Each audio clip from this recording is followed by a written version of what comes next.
The moon hung over the stagnant, mist-choked waters of Camp Crystal Lake like a giant judgmental spotlight. The silence of the woods was absolute, a heavy, suffocating quiet that usually preceded a jump scare or a very expensive insurance claim.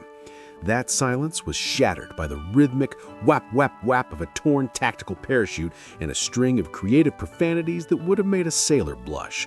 Wade Wilson, better known to the world and the IRS as Deadpool, slammed through a succession of ancient pine branches.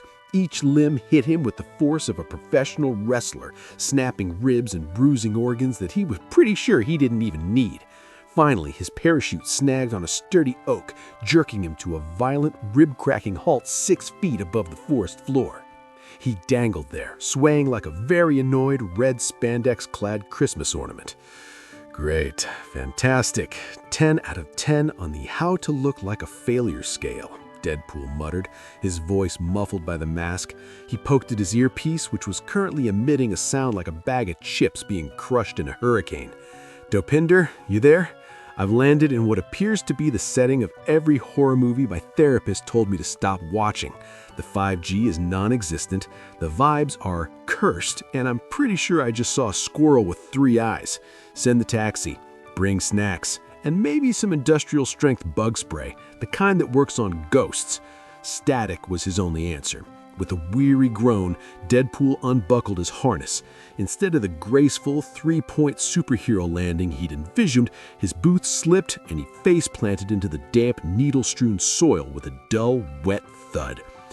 "I'm okay. My dignity broke the fall," he shouted to the empty woods. He stood up, his spine popping back into place with the sound of a bowl of Rice Krispies. He dusted off his katanas and looked around. The air was thick, smelling of pine, mildew, and something metallic, the unmistakable copper tang of old blood. Ki, ma, ma, ma. Deadpool froze, his wide eye patches narrowing. Is that a sound effect? Is the forest literally playing its own soundtrack? Are we doing a crossover episode? Please tell me it's a crossover episode. My Q rating needs the boost. He didn't have to wait long. From the jagged shadows of a collapsed tool shed, a mountain of a man stepped into the moonlight. Jason Voorhees was a nightmare rendered in tattered work clothes and wet canvas. He was a hulking juggernaut of undead malice, his face hidden behind a yellowed, cracked hockey mask that had seen decades of carnage. In his right hand, he gripped a rusted machete, a weapon that looked like it had been through 100 final girls and won every single time. "Whoa, big guy!" Deadpool held up his hands in a mock peace gesture. "Love the vintage look. Very retro slasher chic. Is that mask an original 1980s mold? Because the patina is gorgeous. But listen, I'm just waiting for my ride. How about we just chill? I've got some expired granola bars in my pouch, and I'm pretty sure I have a digital copy of Paddington 2 on my phone. It's a real delighter." Jason didn't chill. He didn't even breathe in a way that suggested life. With a sudden, explosive speed that defied his massive frame, he lunged. The machete whistled through the air, cutting a path through the fog. Deadpool flipped backward, a blur of red and black, the blade missing his nose by a fraction of an inch. "Okay, no granola, I get it. You're more of a keto guy. Or maybe just soul-crushingly angry." Jason swung again, a brutal overhead strike intended to split Deadpool like firewood. Deadpool crossed its katanas, catching the rusted steel in an X-block. The impact sent a shockwave through Deadpool's arms that would have shattered a normal man's wrists. The sheer, supernatural strength of the undead killer was staggering, forcing Deadpool's knees to buckle into the dirt. "Holy," Deadpool gasped, straining against the weight. "You've been hitting the gym, or the graveyard, whatever your routine is. Deadlifts, tombstone curls, it's working. You're a beast." Jason didn't waste time with a power struggle. He pulled back and delivered a kick to Deadpool's chest with the force of a runaway freight train. Deadpool flew backward, his body crashing through the rotted wooden wall of a nearby counselor's cabin. He landed among shattered bunk beds and dusty footlockers, his ribs knitting back together with audible wet clicks that sounded like a bag of marbles being shaken. "That actually hurt," Deadpool groaned, sitting up and spitting out a tooth. "And I have a very high bar for hurt. That was at least a 7 on the Wolverine stubbing his toe scale." Jason stepped through the hole in the wall, his massive silhouette blocking out the moonlight. He didn't speak, he just loomed, a silent personification of inevitable death. He grabbed a heavy wooden bunk bed with one hand and tossed it across the room as if it were made of balsam wood. All right, mask to mask. Deadpool flipped to his feet, whipped out his twin Desert Eagles, the silver barrels gleaming in the dark.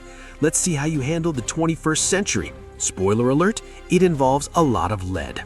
Bang, bang, bang! Deadpool emptied a half a magazine into Jason's chest. The high-caliber bullets thudded into the rotted flesh, blowing jagged holes through the canvas jacket and the gray skin beneath. Jason stumbled back a step, then another, his body jerking under the kinetic impact, but he didn't fall. He looked down at the leaking holes in his chest with a tilted head, then back at Deadpool. If he could sigh, he probably would have. Seriously? Deadpool shouted, reloading with a flick of his wrists. I just gave you 6 new belly buttons and you're still standing. What are you made of? Spite and swamp water? Is this a licensing thing? Are you legally not allowed to die? Jason lunged again, but this time he didn't swing the machete. He dropped his shoulder and tackled Deadpool through the opposite wall of the cabin. The wood splintered like toothpicks as they tumbled out into the night, rolling down a grassy embankment toward the edge of the lake. They hit the wooden dock with a bone-crunching slam that sent ripples across the mirror-like water. Jason was on top of him in an instant, his movements relentless and mechanical. He grabbed Deadpool by the throat with a grip like a hydraulic vice, lifting the mercenary completely off the ground. Gasp! Okay, hard to quip when windpipe is a pancake! Deadpool wheezed, his legs kicking uselessly in the air. Jason raised the machete high, preparing to drive it straight through Deadpool's gut. But Wade was faster than he looked. He reached into a hidden sheath and jammed a combat knife deep into Jason's forearm. The undead killer didn't flinch. He didn't even seem to feel it, but the structural damage caused his grip to loosen just enough. Deadpool seized the moment, delivering a powerful 2-footed kick to Jason's chest that sent the Titan staggering back toward the end of the dock. Deadpool scrambled to his feet, gasping for air as his throat healed. You know, for a guy who doesn't talk, you're really loud.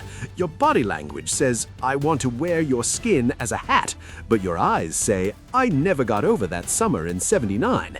We need to work on your communication skills, Jason. Have you tried a podcast?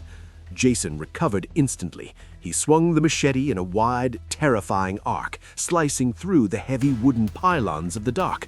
Deadpool danced around the strikes, a red blur of acrobatic agility against Jason's immovable force. Suddenly, the structural integrity of the old dock gave way. With a groan of tortured wood, the platform collapsed. Both combatants plunged into the freezing, murky depths of Crystal Lake.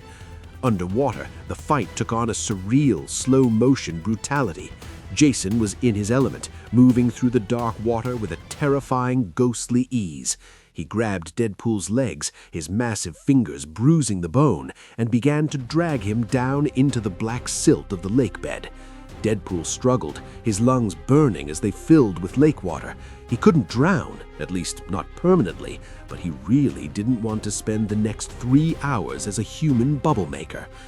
Deadpool reached for his utility belt, fumbling through pouches until he found what he was looking for, a high-intensity magnesium flashbang. He shoved the device directly into the eye hole of Jason's hockey mask and triggered the pin. A blinding supernova white light erupted beneath the surface. Even an undead monster has sensory receptors. Jason recoiled, his hands flying to his face as the flare scorched his retinas. Deadpool used the moment of blinding chaos to kick off Jason's chest and frantically swim for the surface. He broke the water, gasping, coughing up gallons of silt and weeds. I hate the outdoors. Give me a dirty city alley any day. At that exact moment, a pair of bright headlights cut through the trees. The familiar, upbeat rhythm of a high-energy Bollywood pop song echoed through the woods. A yellow taxi, looking severely out of place, skidded onto the sand, nearly taking out a "Don't Litter" sign. Mr. Poole, I am here. I am following the GPS, but it kept telling me to turn back or die. Dopinder shouted from the driver's window, looking genuinely concerned. Dopinder, you beautiful, timely, brown-skinned angel! Deadpool scrambled out of the water, his suit dripping and heavy. Behind him, the lake erupted. Jason Voorhees rose from the depths like a vengeful god, the flashbang still emitting a faint dying smoke from behind his mask. He stepped onto the shore, machete raised, his aura radiating a level of murder that made the air feel cold. Deadpool dove through the open back window of the taxi. "Drive, Dopinder! Drive like the sequel's budget depends on it! Go, go, go!" Who is the large, damp gentleman in the mask, Mr. Poole? Is he a disgruntled fan, or perhaps a very tall Boy Scout? He's a very dedicated enthusiast of 80s practical effects, Dopinder. Just hit the gas. As the taxi peeled away, kicking up a massive cloud of dirt and gravel, Deadpool leaned out the window and looked back. Jason was standing in the middle of the dirt road, perfectly still, a silent sentinel of the woods, watching the taillights fade into the night. Deadpool slumped back into the seat, his suit already beginning to knit itself shut where the machete had grazed him. Whew, that guy was a real jerk. Zero banter, and don't get me started on the fashion sense. A hockey mask in the woods? It's just impractical. Think of the peripheral vision issues. He paused, then looked directly at the camera with a wink. Still, I think I kept my head on straight for that one. Literally. And hey, I didn't even lose a finger. That's a win in my book.